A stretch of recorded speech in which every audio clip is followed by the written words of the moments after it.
Hi guys, চলে আসলাম গরু দুধ দিয়ে মিষ্টি বানানোর জন্য। আসসালামু আলাইকুম, কেমন আছেন আপনারা? দেখেন, আমি 1 কাপ গরু দুধ নিলাম। দুধের মধ্যে আমি 2 চামচ বেকিং পাউডার নিলাম আর 1 কাপ ঘি নিলাম। ভালোভাবে মিশিয়ে নিলাম। ভালোভাবে বেকিং পাউডার মিশিয়ে নিলাম।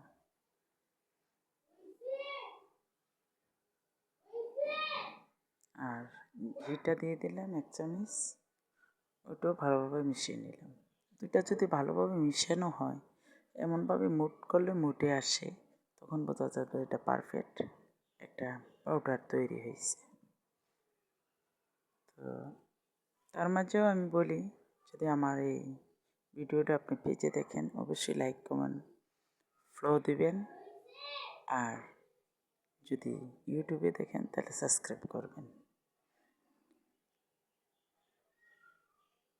দেখেন, আমি ঘিটা মাখার পরে আমার মুট সুন্দর করে আসছে এবং এটা মিশানো ভালোভাবে হয়ে গেছে। এখন আমি একটা ডিম নিব। ডিমটা ভালোভাবে ফেটে পাশে রেখে দিয়েছি। ডিমটা আস্তে আস্তে একটু একটু করে মিশিয়ে নেবেন। একসাথে দেওয়ার প্রয়োজন হবে না। গুঁড়ি অনুযায়ী, আটাটা হয় অনুযায়ী আপনি মিশিয়ে নেবেন। তো আমার পুরোটাই লাগছিল একটা ডিম 1 কাপ গুঁড়ো দুধের সাথে, এবং এটা আমার লাঠার মতন আঠাটা হবে, যে এটা হাতের সাথে মিশে আসে এরকম আটা একটু নরম হবে। যত একটু নরম হবে, জিনিসটা শক্ত হবে না। ঠিক আছে, এখন আমি এটা একটা প্লেট দিয়ে রেস্টে রেখে দিলাম 10 মিনিট অথবা 15 মিনিটের জন্য।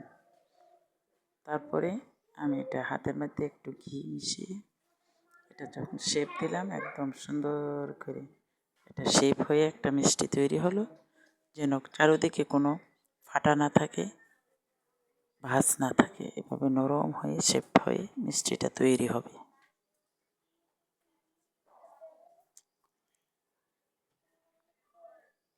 তৈরি করলাম 1 কাপ দিয়ে এই মিষ্টিগুলো। চলে গেলাম রান্নাঘরে। আমি একটা ডিশ বসাইছি, ওখানে আমি পানি দিয়ে দিছি 1.5 কাপ, আর 1 কাপের চেয়ে একটু বেশি চিনি দিয়ে দিলাম। 3টা এলাচি দিলাম সুঘ্রাণের জন্য।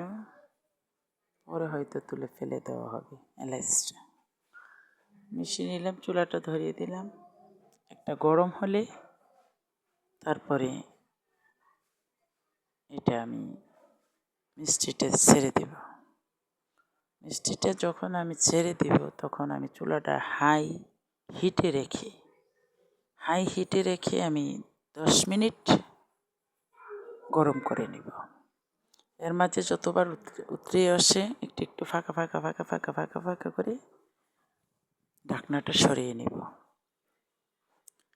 একটু পরপর ঢাকনাটা সরিয়ে নেব, একটু একটু ফাঁকা করে। কিন্তু কোনো ক্রমেই চুলা কমানো যাবে না এবং নড়াচড়াও করা যাবে না। এখন মিষ্টিটা খুব নরম, আলতো হাতে একটু উল্টিয়ে দিলাম